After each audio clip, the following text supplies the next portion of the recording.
y rápido con el puño, suele responder como un sólido. Y los fluidos no newtonianos son aquellos que el esfuerzo de corte no es proporcional a la velocidad de corte y requieres un esfuerzo inicial para que fluyan. Esto se conoce como punto de cedencia y su viscosidad no es constante, o sea que se comporta de manera diferente.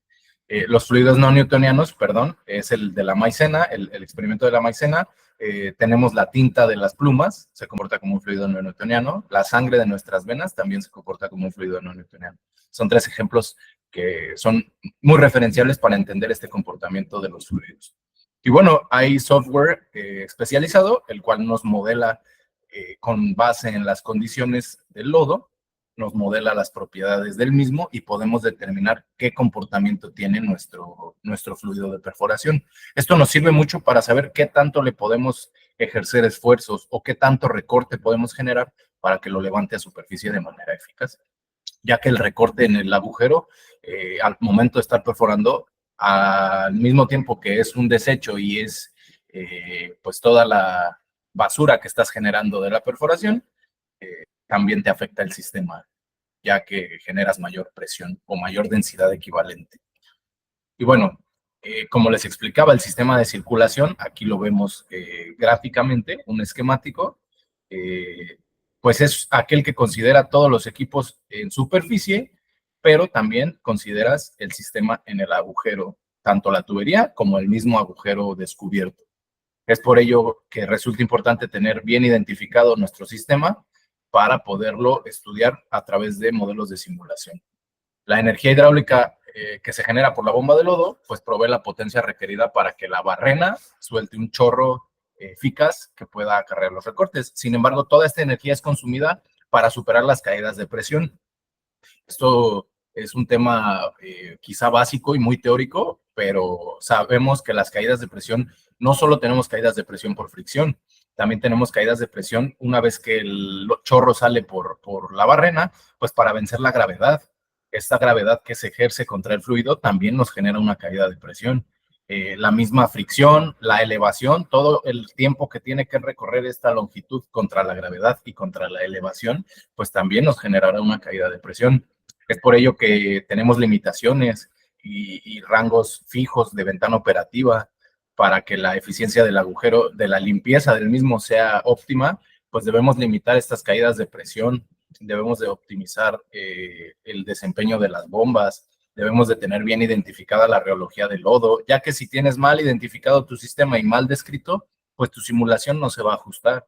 Entonces, al no ajustar, pues no estás describiendo el fenómeno físico. Esa es nuestra intención como ingenieros de perforación, describir los fenómenos físicos que estamos ni siquiera observando, porque no puedes bajar al fondo del pozo y ver con tus ojos.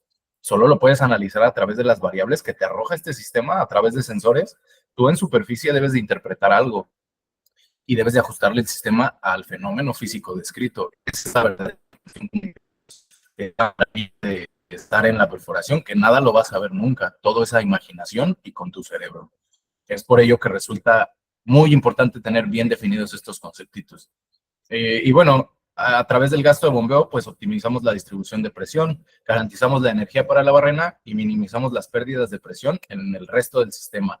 Como les mencionaba, la presión en el sistema eh, corresponde a la caída de presión en superficie más la caída de presión en la sarta, que es la caída de presión de bajada, igual considerando el MWD y motor, como ya se los expliqué, ya saben qué es un MWD, y como una herramienta te requiere cierto gasto, pues también te va a generar una caída de presión, al igual que un motor de fondo, que también ya les expliqué a grosso modo qué es, pero ahorita lo podemos ver a detalle. La caída de presión en la barrena y la caída de presión en anular, que es contra la gravedad y con la elevación de superar esa longitud de agujero o de que se tiene. Y bueno, la caída de presión en la sarta, pues será la caída de presión en las puntas de la tubería, que es la tubería que tenemos, en 6.000, 2.000, 3.000, 4.000 metros, pero esta suele ser la más larga, la longitud más larga. El MWD suele medir 9, 10, 11, 12 metros y se calcula con la siguiente fórmula: la caída de presión en el MWD es equivalente a la gravedad específica eh, por alfa, por el flujo elevado a la beta, donde alfa y beta son coeficientes que te da la herramienta MWD. Esto se ajusta dependiendo de su diámetro interior, si tiene turbina, si no tiene turbina, si es de pulso positivo, si es de pulso negativo. Estas dos variables dependen pues, de cómo está compuesta la herramienta físicamente y en el laboratorio que se ensambló. Y la delta P del motor, de fondo, se calcula utilizando la siguiente fórmula. La delta P equivale a la presión cero más A por el torque. La presión cero es la presión inicial que le estás metiendo al motor, la presión que tú puedes ver en superficie, que corresponde a un gasto, más A, que es un factor que te está generando igual el motor de fondo. Tú sabes que el motor de fondo te genera una caída de presión diferencial para trabajar, como cualquier herramienta, así como un MWD, y eso se multiplica por el torque que estás observando, sea en superficie previo a iniciar a operar el motor o cuando tienes una hoja de especificación del motor de fondo, pues con ello puedes saber qué torque te está ejerciendo. Esto tú lo metes en tu software y al final te va a arrojar pues los cálculos para la caída de presión en el sistema. Una vez que tú estás perforando, este dato que te da el software se debe ajustar mucho a lo que tú estás observando en realidad. Si no ajusta, pues tenemos por ahí problemas o tenemos algún fenómeno que no estamos considerando. Es lo único, no debemos entrar en pánico, ya que pues para tener tantos millones de años de roca ahí abajo y que se te desajuste a lo mejor por 100 PSI, no es representativo, pero si tenemos 3000 PSI de diferencia, ahí hay un problema. La radiología, pues sabemos que el punto de excedencia y la viscosidad práctica se determina en el laboratorio. Esto ya lo verán ustedes. Si alguno de ustedes ya pasó por laboratorio de fluidos, pues ya sabe de lo que estoy hablando. Sin embargo, si no han entrado al laboratorio de fluidos o no les ha tocado, ya lo verán. Ahí tenemos un viscosímetro de fan. Aquí este nombre se les va a hacer similar después o lo van a reconocer, ya que este viscosímetro nos ayuda a determinar el esfuerzo sedente con diferentes velocidades, con 300 revoluciones por minuto, con 600, con 30, con 20, con 100, y ahí vamos a hacer un estudio en el cual vamos a determinar el punto sedente y el esfuerzo sedente que se le está haciendo al fluido. Igual debemos determinar el área total de flujo de la barrena, lo cual se calcula con estas fórmulas, que veo redundante el explicárselas a detalle. Esto se les va a compartir, como ya les había mencionado, pero esto es referente a la barrena. Todo esto es de la barrena. Son las caídas de presión, la velocidad en la tobera, que es igual, consideras el área total de flujo, como aquí lo pueden ver, y la fuerza de impacto. La fuerza de impacto es lo que nos va a levantar el recorte, y es importante calcularlo porque sabemos hasta qué diámetro de recorte podemos levantar, con qué fuerza. También debemos calcular la potencia hidráulica en la barrena y la potencia hidráulica en todo el sistema. Además, podemos calcular la potencia mecánica para saber todos nuestros fenómenos físicos, ya que no solo estamos entrando al tema de hidráulica, nos vamos a meter al tema de torque y arrastre. Bueno, la potencia hidráulica es el producto de la caída de presión y el gasto, y el impacto de la barrena es la fuerza que ejerce el lodo en el fondo del agujero. Esto suena muy similar a la densidad equivalente de circulación, y va muy de la mano el impacto hidráulico, ya que si tienes una mayor fuerza ejercida en el fondo del pozo, puedes aumentar un poco ahí la densidad equivalente. Hasta hoy no hay evidencia de que uno de estos dos conceptos sea mejor que el otro, ya que la potencia hidráulica máxima es la más conocida. Sin embargo, la selección de un modelo restrictivo, ya que debido a la composición de tu VHA, puede generar problemas de erosión en la pared del pozo. Hay un fenómeno que conocemos como yeteo. Cuando el impacto es muy agresivo, la formación ni siquiera necesitas forzarla con la barrena a que corte. Te la llevas con puro flujo, la vas erosionando. Esto es similar a un samblasteo. Entonces, puede ser benéfico, pero también puede ser perjudicial, ya que puedes hacer una caverna ahí abajo sin darte cuenta, y eso no nos conviene. Las características de la bomba de lodo, pues es el principal factor limitante para optimizar el diseño, ya que pues tienes, como les mencionaba, ¿no? Un tamaño de camisas, una presión de instalación, tienes 3 bombas, 2 bombas, 5 bombas, no puedes tener 40 bombas, no te da el equipo, el abasto, los generadores para sacar adelante la operación. Otro limitante es la composición o el diseño de tu sarta de perforación, ya que si tienes muy restringido el diámetro interior, pues no vas a tener un caudal libre para inyección. La búsqueda del mayor gasto disponible debe promoverse sin menospreciar los riesgos de erosión de paredes del agujero o del pozo.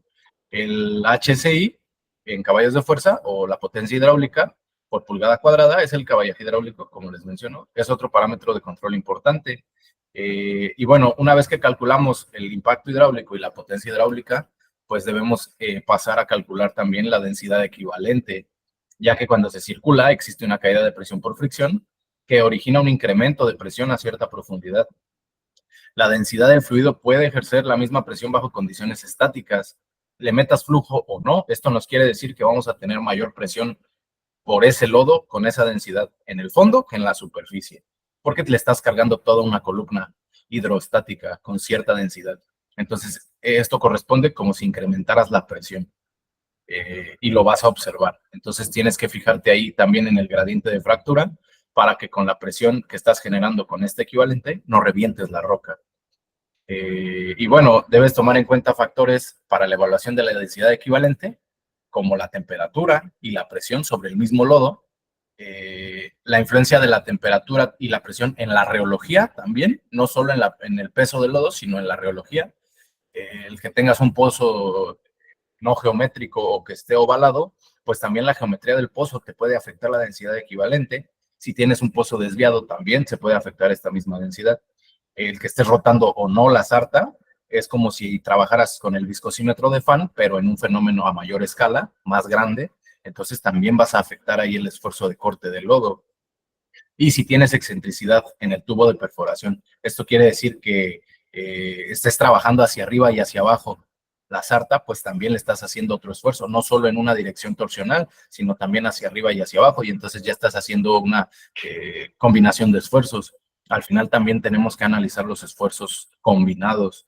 El arrastre de la sarta, pues no es más que la fuerza de incremento que requieres para sacar o meter la tubería y la torsión considerada en el momento de rotar.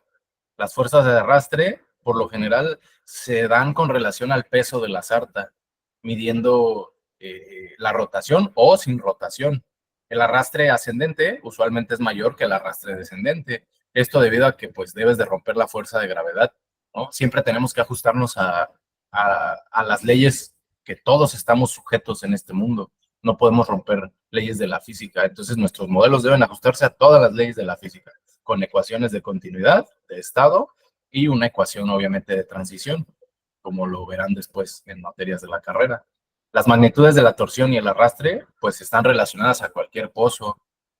No solo en un pozo se calcula, todos los pozos deben de tener su torque y su arrastre y todos los debes de ajustar y calcular bien calculadito, bien ajustadito.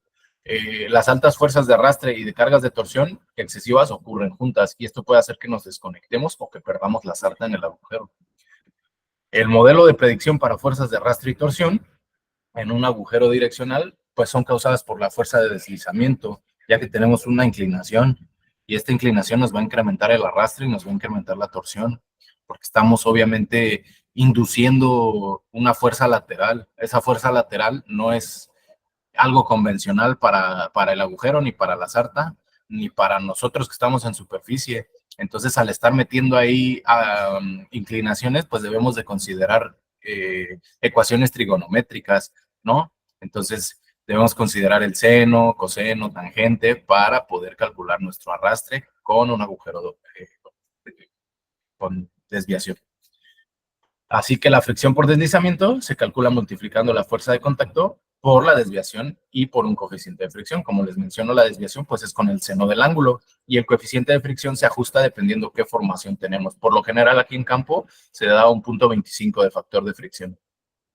Los coeficientes de fricción reales se han determinado en campo utilizando modelos de predicción computarizado. Todo en campo, en realidad y en oficina también, ya se hace por predicción computarizada. Ya nada se hace a mano, más que tú aquí en campo lo debes confirmar a mano, pero esto ya te lo hace un simulador. Pero siempre confíen más en su mente que en una computadora. Eso es bien importante, ¿no? Por eso nos están entrenando desde la escuela y en las compañías, porque nuestro lo más valioso, no la computadora. A la computadora le puedes dar basura y te va a dar basura, pero tu mente no. Tu mente tiene la información correcta y precisa en el momento adecuado. Por eso es importante que estén bien preparados. Estos datos de campo son reunidos utilizando indicadores de torsión, carga al gancho, que es preciso, portátil y fácil de instalar, dando buenos resultados de coeficiente de fricción calculado a cargas en el mismo pozo. Ahí lo que debemos tener es un criterio encontrando el justo medio entre la tecnología y nuestro criterio como ingenieros. Si tienes una eh, cabeza brillante, pero no sabes usar la tecnología, pues vas a batallar demasiado. Y si no tienes mucha cabeza, pero sabes la tecnología, pues también puedes batallar quizá bastante justificando los cálculos. Pero si encuentras el justo medio, pues vas a salir avante en tus cálculos, vas a lograr determinar que tus cálculos a mano y tus cálculos en computadora están correctos y además te vas a saber explicar. Entonces, no es cuestión a veces de ser el más brillante, sí, simplemente es cuestión de aplicarse y de saber usar todos los medios que tienes a la mano. Pero bueno, eso es un consejo nada más. Existe un número de causas para arrastre y torsión excesivos. Esto pues puedes considerar el que el agujero esté reducido, a veces puede ser que la reducción del agujero es por falta de densidad, o el que tengas derrumbe en el agujero, como les mencioné, porque te falta potencia hidráulica para levantar el recorte, el que tengas ojos de llave. Esto es derivado de una mala ejecución de la perforación direccional. Cuando tienes una excesiva desviación, generas esto que se llama ojo de llave. Cuando te pasas de densidad, que tienes una pega por diferencial, puedes inducirla. Cuando tienes acumulación de recortes asociados a una pobre limpieza, como les menciono, y tienes fricción en el agujero cuando estás deslizando con el motor de fondo. Pero bueno, la excepción es que la fricción por deslizamiento pues está asociada a problemáticas a veces no del agujero, sino de la sarta. A veces estás deslizando de manera correcta, pero ya es porque trae el agujero, entonces debes de hacerlo sí o sí. Y bueno, en los pozos con buenas condiciones del agujero, la fuente primaria de arrastre es la fricción deslizando al sacar o meter la tubería. El arrastre y la torsión provenientes de cualquier fuente, pues son problemáticos mayormente en agujeros direccionales, como ya les mencioné. Esto porque debes considerar más fenómenos y más esfuerzos. En pozos muy profundos y altamente desviados, para superar el arrastre y la torsión, pues es crítico para que termines el pozo, ya que hay un fenómeno que tenemos en la bajada de las TRs que se llama punto de no retorno. Tú cuando rebasas cierto peso de la sarta ya no le puedes jalar para arriba. Entonces, si tienes muchísimo arrastre, vas a hacer algo similar, como un punto de no retorno, y ahí se te va a quedar la sarta. Y puede que ya estés acabando la perforación a 7,000, 8,000 metros, y por un mal cálculo del arrastre, pues ya no la lograste y vas a perder toda la chamba de un mes o 2 o 3 meses por un mal cálculo. Imagínense ustedes. Entonces, es importante tener bien ajustadito el arrastre. Bueno, la capacidad para predecir cargas de fricción en la tubería pues tiene dos beneficios.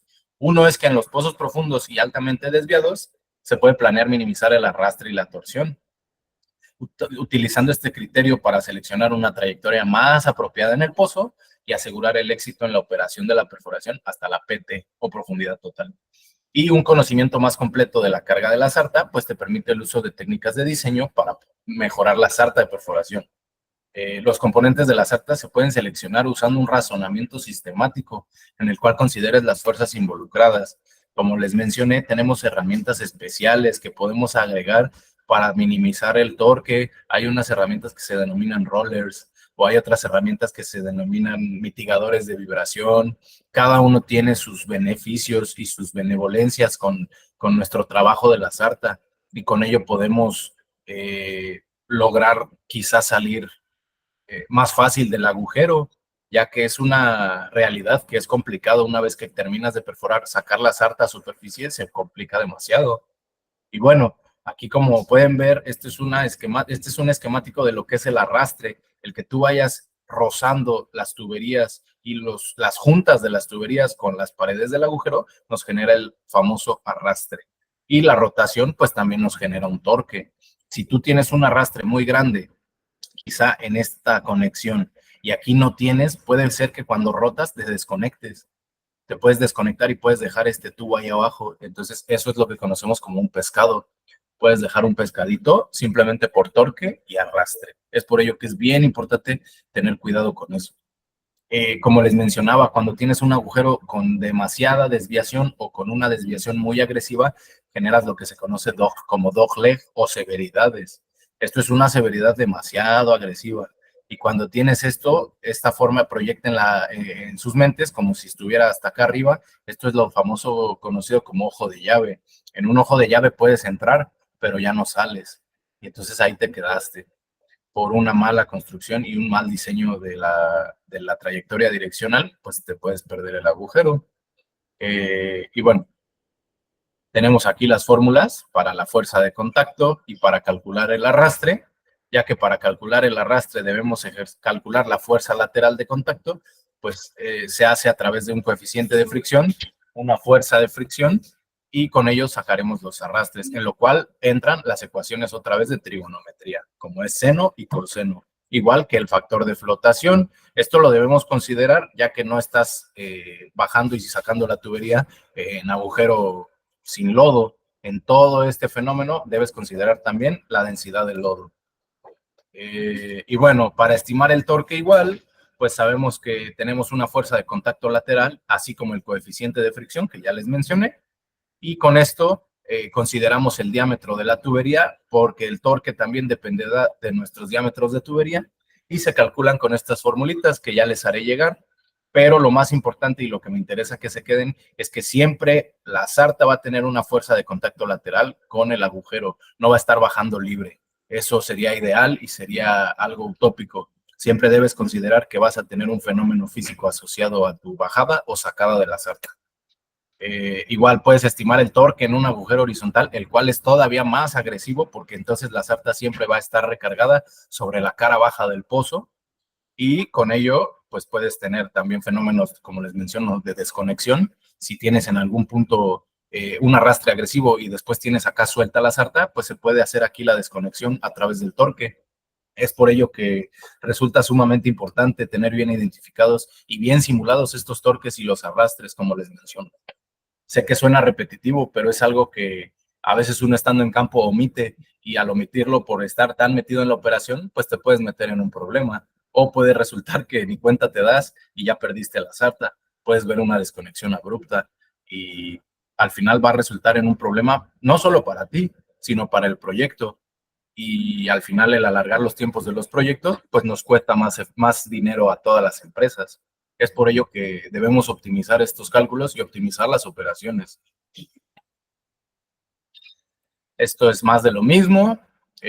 Aquí se ve cómo se reflejan las simulaciones en los software.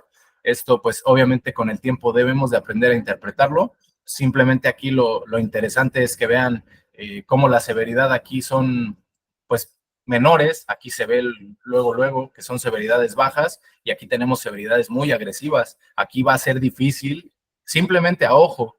Aquí vamos a tener una gran dificultad tanto saliendo del agujero una vez que termine la perforación, como bajando la sarta de revestimiento. Entonces aquí debemos tener muchísimo cuidado, y además complícate más porque ya estás a profundidad. Entonces puedes tener el punto de no retorno de la tubería de revestimiento, y aunque quieras salir para bajar una nueva sarta y profundizar o mitigar estas severidades, pues ya no vas a poder. Ya se quedó ahí a 2000 metros tu tubería de revestimiento. Entonces ya cortaste la etapa y ya le generaste más costos a la compañía, porque ahora tienes que cementar 500 metros de agujero descubierto que ya habías perforado, y tienes que volver a salir con otra barrena a volver a perforar. Es por ello que resulta importante tener consideración de las severidades. Aquí igual se ve el arrastre sacando, bajando y rotando. Obviamente tenemos una ventana operativa en la cual encontraremos el justo medio para trabajar nuestra sarta. Y bueno, como les mencioné, tenemos combinaciones de esfuerzos, en lo cual debemos de considerar la tensión en la sarta, que es cuando le jalas hacia arriba. Tenemos un fenómeno conocido como bending, que son fuerzas laterales por exceso de carga o por fuerzas laterales del agujero. Tenemos el torque, que es un fenómeno torsional, y tenemos el pandeo o buckling, así como la presión interior. Entonces tenemos la tensión, que es axial, es hacia arriba. Tenemos la fuerza lateral del bending, esa es nuestra segunda fuerza. Tenemos el torque, que es nuestra tercera fuerza. Esta es en R y teta, este es en otro sistema de coordenadas, si lo quieres expresar. Y además tienes una cuarta fuerza, que es la presión interior, que si lo viéramos sería un inverso del doblamiento, o sería un similar al doblamiento, porque el doblamiento va de afuera del agujero hacia adentro, hacia la tubería, y la presión va de adentro de la tubería hacia afuera, hacia las paredes del agujero. Entonces son en realidad cuatro fuerzas que debemos considerar. Y bueno, como les menciono, el buckling se causa por cargas axiales compresivas. Como pueden ver aquí, se hace como un resorte. Entonces, para que falle tu sarta de perforación, pues es bien considerado el buckling siempre. Si le cargas demasiado peso a la sarta, vas a tener este fenómeno de buckling y puedes causar doglegs o puedes hacer que falle la tubería y igualmente desconectarte. Tenemos dos tipos de buckling. Uno es el sinusoidal, el cual solo es un corte lateral. Si lo vemos así, sería como una serpiente o una S. Y el buckling helicoidal, este es en 3 dimensiones porque va rotando como una espiral, como un resorte. Aquí sí se ve. Esta tubería sí sale meramente como un resorte o una cola de cochino, le denominan aquí en campo. Y bueno, bajo la acción de la fuerza axial, igual o ligeramente mayor a cierto valor, la sarta de perforación entrará en buckling, primero en sinusoidal y posteriormente entrará en buckling helicoidal. El helicoidal es el más peligroso, ya que rebasando la cedencia del material, pues no tendrás forma de volver a enderezar la tubería. Y sí, esto es igual redundante. Lo que me gustaría aquí que se queden es cómo se ve esta tubería. Así se ve el buckling aquí en campo. Como pueden ver, es una tubería anisotrópica. Ese término también, si no lo conocen, pues vean de qué se trata la anisotropía. Es que no es igual en ninguna de sus direcciones y entonces esta tubería ya no te sirve. Ya no te sirve porque no sabes si puedes confiar en ella o no. En realidad es difícil determinar el esfuerzo cedente que te puede soportar esta tubería, ya que pues no tienes una referencia si está derechita o si está referida en qué eje. Es por ello que las tuberías ya con buckling, pues por lo general se desechan. Este cálculo igual, ya se los había mencionado, los cálculos de las trabarrenas y estos cálculos para el esfuerzo cedente y el fenómeno de buckling. Esto me gustaría que lo revisaran después a detalle. Puede ser que sea una pregunta igual del examen. Quizá no que ejecuten un problema, pero que describan la fórmula. Para considerar los esfuerzos, tenemos algo denominado como elipse de esfuerzos y con ello determinamos un esfuerzo equivalente de von Mises, el cual es el módulo de los esfuerzos axiales, los esfuerzos tangenciales y los esfuerzos radiales. Y con esto determinamos la cedencia de toda nuestra sarta y podemos determinar cuál es el punto más endeble, sea por carga axial, tangencial o radial. Entonces, con este esfuerzo equivalente obtendremos la cedencia de nuestra sarta, como les menciono. Y con ello podemos saber cuánto le podemos cargar a la tubería. Como ingenieros de perforación tenemos que asumir el peor escenario siempre para la hidráulica, torque y arrastre, el cual es cuando la barrena está a la profundidad final del pozo y esto se cumple el 90% de las veces. La pregunta ahora es, ¿y si existe un problema sacando la tubería, podemos alcanzar la profundidad final? Como les menciono, hay un punto de no retorno en las tuberías de revestimiento. ¿Cuánto margen tengo para jalarle? Debemos calcular el margen de jalón. Y el margen de jalón es calculado para asegurar que el esfuerzo total a lo largo de la sarta nunca exceda el esfuerzo mínimo cedente de la sarta, considerando un factor de seguridad. Si tu sarta de perforación rebasa el esfuerzo cedente mínimo al jalarle, pues puedes desconectarte nuevamente. Las desconexiones son bien problemáticas porque estás alargando todo.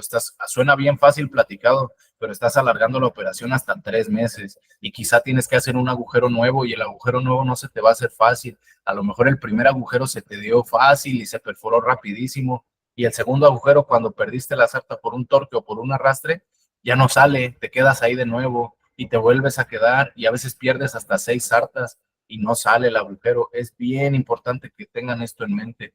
Es por ello que soy tan repetitivo y hasta el hartazgo se los puedo llegar a decir, pero es importante, muy, muy importante en realidad. Y bueno, se genera a través de la fricción entre la TR y la pared del pozo, en realidad. Aquí hay una falla en la redacción. Es la TR y el pozo. La carga de la tensión en la sarta de revestimiento y las severidades se combinan para producir altas cargas y las tuberías de revestimiento, al estar friccionando con el pozo, se van a desgastar. No es bueno que una sarta de revestimiento esté desgastada. Hay un fenómeno también que van a ver después en la cementación que se denomina agua libre. El fenómeno de agua libre nos genera algo que es que el cemento se hace en espolones y estos espolones nos pueden fracturar o nos pueden fisurar la TR. Al sacar o bajar la TR 1 metro o querer acomodar la TR en su peso, con este espolón de cemento o cuando tienes un fenómeno de disparos, puedes desgarrar la tubería donde esté endeble y se haya friccionado con el agujero, pues puedes llegar a desgarrar y puedes con ello colapsar la tubería de revestimiento. Donde tengas patas de perro altas, pues es la sección de incremento de la curva, del pozo direccional, o un pozo lateral con pandeo. Entonces, si tienes desalineado el cabezal o la mesa rotaria y tienes que ajustar la TR y tienes un momento en un punto del pozo, patas de perro altas, puedes friccionar demasiado las tuberías de revestimiento y desgarrarlas. Para prevenir el desgaste de las TRs, debemos considerar las severidades de pata de perro, las TRs con buckling, el ritmo de penetración al momento de perforar, la velocidad con la que estamos rotando la sarta, los factores de desgaste tanto de la sarta de perforación, cómo salió, tenemos que observar cómo salió la barrena, si salió muy desgastada, seguramente vamos a tener problemas bajando la TR.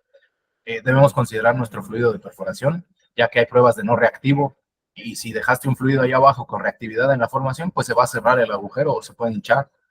Igual debemos considerar el hard banding, que es un fenómeno ahí de las conexiones de la TR, y debemos también considerar los protectores de la sarta, tanto de la tubería de perforación como de la sarta de revestimiento. Es por ello que siempre debemos tener bien identificado nuestro tipo de lodo. Ahí hay tablitas en campo en el cual nos describe qué tipo de TR tenemos, recordando que la letra nos determina cierta propiedad de la tubería y el numeral nos denomina cuánta presión interna puede soportar, siendo 55,000 PSI, 80,000 PSI y 110,000 PSI. Recordando el numeral, digo, la letra, pues nos puede decir si soporta ácido sulfídrico, si soporta mayor fricción o si soporta presiones extremadamente altas. Por lo general, la tubería de revestimiento suele ser 110 y suele ser P. P110 es la tubería de revestimiento para pozos profundos, la que más se utiliza. Y bueno, así podemos ver igualmente los desgastes de la pata, de los desgastes de la TR asociados a la pata de perro, pues como ven en la simulación son muy similares. Aquí tenemos las severidades, como les menciono. Aquí tenemos una severidad de 4.5 grados cada 30 metros a una profundidad de 800 metros. Y el desgaste de la TR se dio una reducción del 8% casi del espesor de la TR, justo donde coincide esa severidad.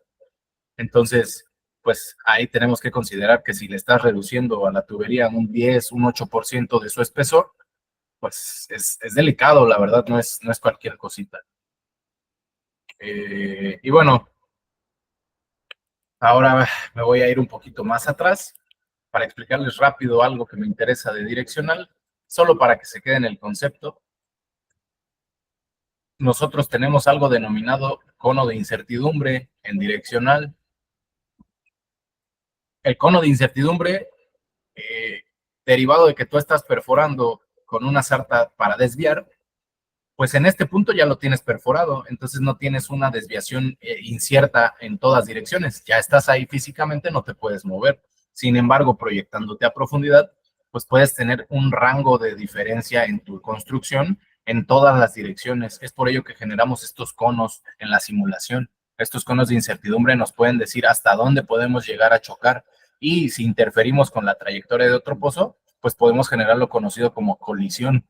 Es por ello que debemos tener mucho cuidado con la elipse de incertidumbres. Tenemos elipses para todo, elipses de incertidumbres, elipses de esfuerzos, y con ello vamos a ir haciendo nuestros ajustes para todo el desempeño de nuestra sarta. La diferencia es que como la elipse de esfuerzos es el modelo de von Mises, pues para las elipses de incertidumbre tenemos el modelo de Wolf y Ward. Entonces, cada investigador que a lo largo de su vida nos ha dejado conocimiento para todas las materias, no solo de perforación, sino de toda la ingeniería petrolera, pues debemos conocer al menos el modelo y el nombre del científico que lo desarrolló para poder justificar a través de qué modelo estamos ajustando nuestros fenómenos físicos. Con ello reconocemos, con el modelo sistemático de error de Wolf y Ward, reconocemos que el error es diferente en todos los ejes X, Y, Z, y la incertidumbre generada es una elipse, la cual incrementa su tamaño con la profundidad. Entonces, como les menciono, la dimensión o la incertidumbre depende del error de referencia, depende del error de magnetización de la sarta de perforación, así como errores en la inclinación y en desalineación de la sarta, así como errores de profundidad relativa. Todo esto es referente a la clase anterior de los sistemas de coordenadas que ya les mencioné. Solo era el comentario para que tengan en mente estas elipses y estos conos de incertidumbre. Ahora quedan ahí 12 minutos. Me gustaría saber si alguien tiene algún comentario o alguna duda.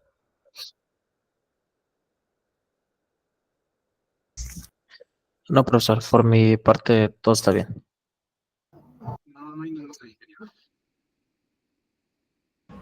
Ok, bueno, yo me encuentro ahorita en campo, estoy en sitio, es por ello que les di la clase tan rápida.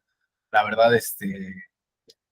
como saben, yo esperaba estar hasta el día viernes con ustedes, pero bueno, pues me llamaron a la misión y pues no hay de otra, ¿no? Es lo que toca.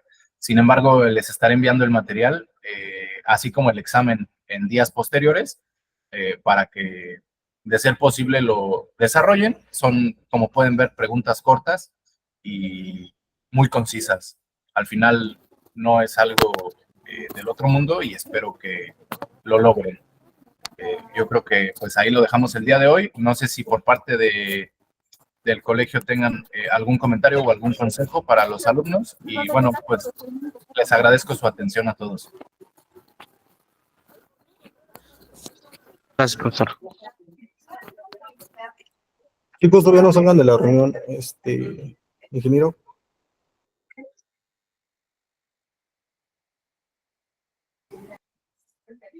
Perdón, entendió. Sí. Queremos hacerle un... ¿Sí se oye? Es que...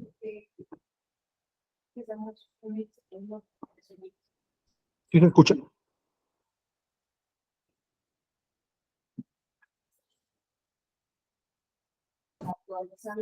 Bueno, buenas tardes, chicos, chicas.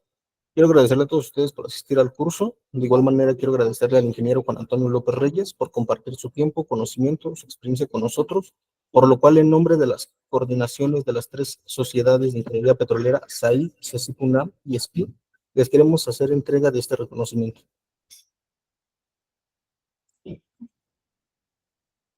es un reconocimiento al ingeniero Juan Antonio López Reyes por haber impartido el curso de Ingeniería de Perforación Direccional. Y pues, muchas gracias, ingeniero, por compartir su tiempo y su conocimiento con nosotros. No sé si los chicos tengan algo que decirle. Pues agradecer la confianza y cualquier futuro curso, espero ahí también poder apoyar. Pues nada, muchas gracias. Al contrario, ingeniero, gracias. Muchas gracias, profesor.